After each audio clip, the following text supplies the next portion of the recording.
Assalamu alaikum. Peace be with you. Shalom alaikum. Sat Sri Akal. Goedenavond. Goedenavond is, of course, the Dutch language that we speak. Now, let me start off with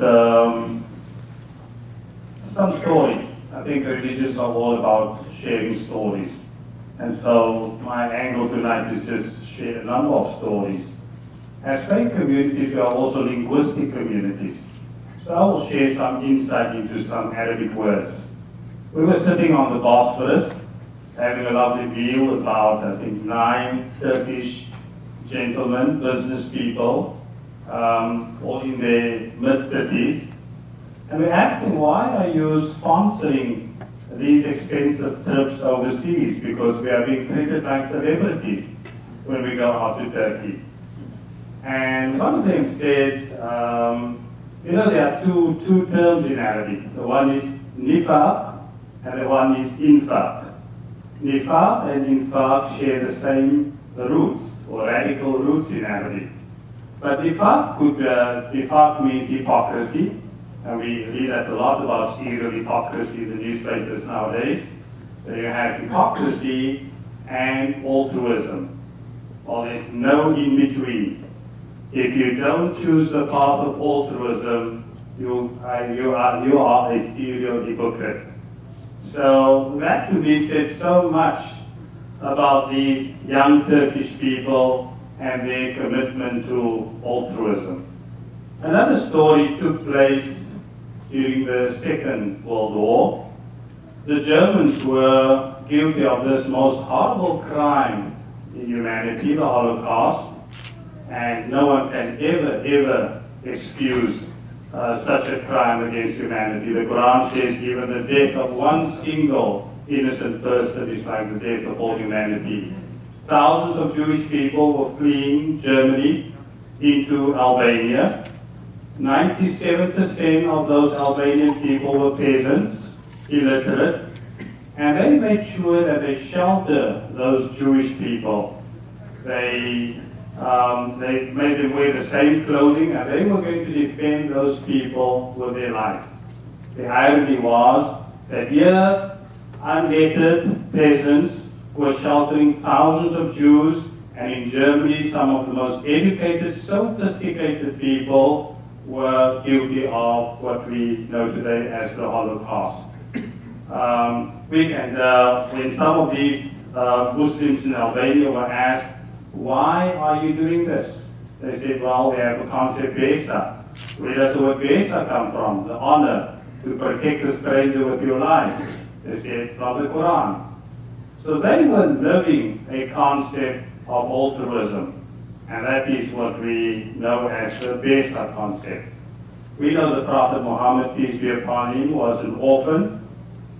There are 6 verses in the Quran about fasting. There's about 23 verses asking us to take care of the orphans.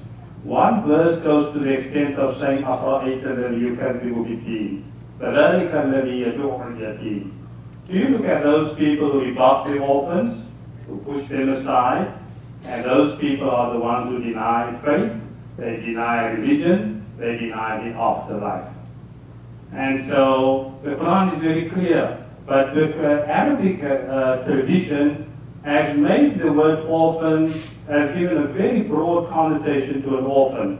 An orphan is a person without a father. An orphan is a person without a father. So all those children growing up with single mothers, they are orphans. 23 verses compared to 6 verses that encourage fasting in the Quran. 23 verses ask us to care for the orphans. One of the Indonesians, Abdullah Azami, on the outskirts of Jakarta, took this very seriously. And he created a commune on the outskirts where he's housing women of the night and people who are felons and giving them the best education so that they could snap out of their crime and snap out of the life of vice. And one of my friends went to visit this community, and on the edge of the commune there was a Marriott-like building, and every room, every ensuite most beautiful ensuite. And he asked, well, what is this? Who are these suites for? Are these for the workers or some of the key people in your company? He said, no, these are for the orphans. Because the Quran emphasizes the value of the orphans so much. In Pakistan, you have the Eidi Foundation, Eidi and Bilkis. They started a non-profit organization. In the middle of the night, they would go at accident scenes and they tried to be there, to be the first on the scene. But there's also the story of Joseph in the Quran, and the Quran calls that the most beautiful story, Ahsan al-Qasas. And we had Joseph in prison, and in prison, the king had a dream. We know the story about the dream of the 7 lean cows eating the 7 fat cows. And no one could interpret the dream. And Joseph was a great interpreter of the dream, and he said, well, there will be 7 years of plenty, of abundance, and 7 years of recession. And you need to store grain for those times of recession. Joseph says, please place me in charge of that. I will form a crisis committee to make sure that we take care of those lean years. But when the people eventually needed, or finally needed the grain, Joseph did not distribute the grain only to the Egyptians. The people came far from Palestine. We had Benjamin and Jacob, and all the children came, the family of Israel, and they also came to benefit from that grain. We live in a capitalist system where for the past 220 years, we had 22 recessions. I expect another recession in 15 years from now, or 12 years from now. The question is, are we proactive about altruism? We need to be proactive. Each and every one of us need to save for those several lean years or lean cows that will devour those fat cows.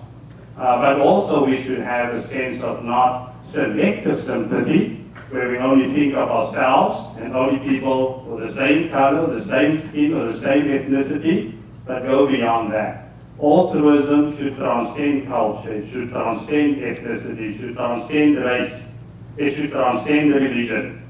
Too often we cry only when Muslims are hurt, only Jewish people are hurt, Hindu people are hurt, or Christians are hurt. If we are selective about sympathy, selective about human rights, selective about human dignity, we do not know the meaning of altruism. Another story that comes to mind is the story of Ibn Battal. Ibn Battal is a great activist among youth from the Ismaili Shia tradition. Ibn had 3 identity crises. He was a person from Indian background, very dark skin, and he says at high school he tried to wish away his skin. So he tried to play basketball because that's a white sport, and tried to date white girls and do everything in a white way, and he realized his skin color is not going away. And a Mormon girl taught him to be proud of his color, proud of who he was. So she solved the first problem, the first identity crisis for him. He was afraid to eat curry because that is a bit too Indian and too immigrant. The second identity crisis he had to decide whether he was American or Indian. He went to visit India. He desperately needed to go to the restroom. He couldn't speak the language, and he tried to beg them to stop the vehicle so that he could use the restroom. There are no very convenient rest stops there in India. He was thrown off the bus, and he said, I'm American. Because if this had to happen in America, I would exactly, they would stop and they would assist me. Then he came to his grandmother's house, and he hasn't been in touch for a long time. And in the middle of the night, he woke up, he had some jet lag, and he saw a strange woman in the house. He asked his grandmother, he went to wake up his grandmother and said, Grandma, there's someone in the house. And grandmother smiled and said, yes, I know. This is a battered woman. And so he asked his grandpa, why are you doing this? Someday her family or husband will come out and hurt you. You one fragile, very, very frail old woman. And his grandmother went to take out the picture, about 20 of those women. She took them in, she got them married, she did so many wonderful things for them and gave them back her life. She might not have known how to spell philanthropy. She might not have known how to spell altruism, but she was altruistic. I think the idea for us is to be altruistic and to be philanthropic, even if we do not know how to spell those terms. I have one more story, and I'll also end off with a verse from the Quran. Now, we were at another event, and a rabbi came up, and she told a story from the Midrash. The story was about a wealthy man who was planting a carob tree. As he planted the carob tree, a prominent person came past there and said, "You are planting this carob tree, it will take so many years for that to grow. Why are you doing that?" And so he said, "Well, other people before me did that, and so we are just paying forward or paying back." Well, I went and took up the mic, and then I said, well, there's an Arab twist to that. The Arab took the stories and they added to that. The wealthy man came along with his treasurer and saw this old man planting a date palm tree. And he said, well, as far as the date palm is concerned, it will take several years before you see the fruit of your labor. Now, the rule was that whenever the rich man was amused in any way and says "Zeke," then the treasurer would give a little bag of gold. So the old man said, well, other people, we are eating from the fruit of trees that other people planted. It's just fair that we now do the same. The king said, or the king or the rich man said, you won't see the fruit of your labor in your lifetime. And he said, well, when he said that, the rich man said, "Zeke." And so the treasurer gave a little bag of gold. The old man looked at the rich man and said, you know, you just told me a minute ago I won't see the fruit of my labor. I've seen the fruit of my labor within a few minutes. And he said, "Zeke" again. And so he said, you know, some people see the fruit of their labor only once in their lifetime. I've seen the fruit of my labor twice in a few minutes.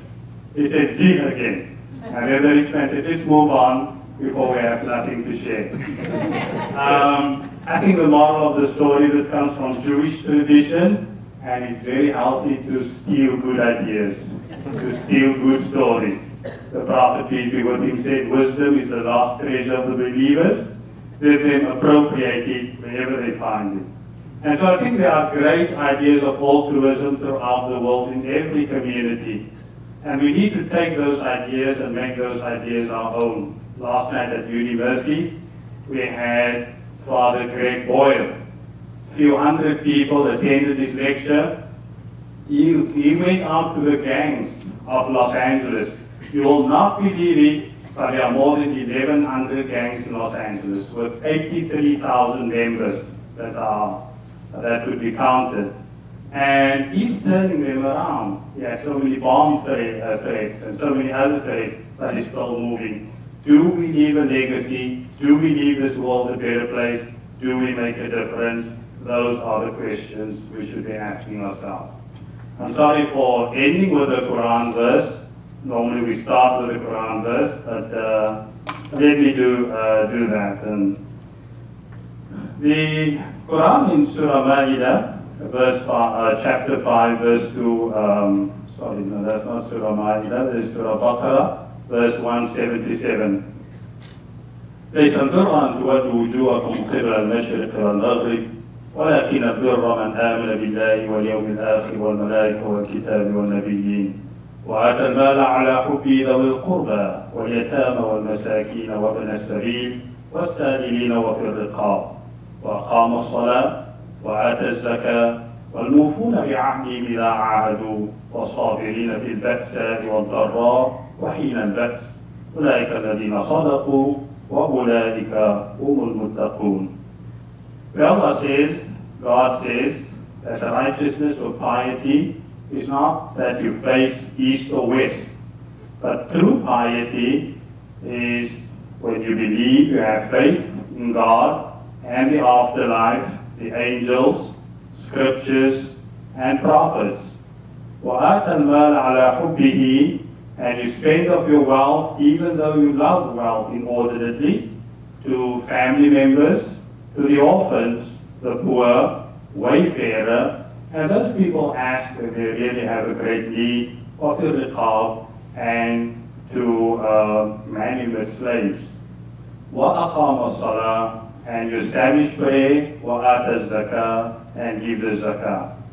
Interestingly, this verse mentions social justice issues before it mentions prayer and zakah.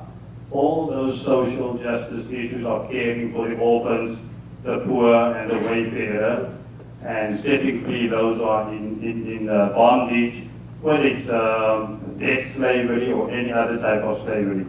وَالْمُوفُونَ بِعَهْدِهِمْ, and those who deliver on their promises, when they've made promises, and those who have sabr, which is satragraha in the Hindu language. Fil baksa, in misery, wal wadarra, and when there's deep hurt, wahil al baks, and in time of depression. Ulaika alladhina sadaqu, those are people with integrity, wa ulaika humul muttaqun, and those are people with reverential awe. I've often wondered about the two words baksa and baks. Both come from the same root. And I would think that the one is more chronic and one acute. And Arabic is very interesting. Baks has almost an explosiveness about it, almost something that comes very sudden and accidental and acute, whereas baksa could be much more drawn out. So it's our duty to have a passion for compassion. It's our duty to take communities that have failed or are fragile and turn them into flourishing communities, flourishing organizations, flourishing families. And it's also our duty to do everything with beauty and make sure that we do not care who gets the credit.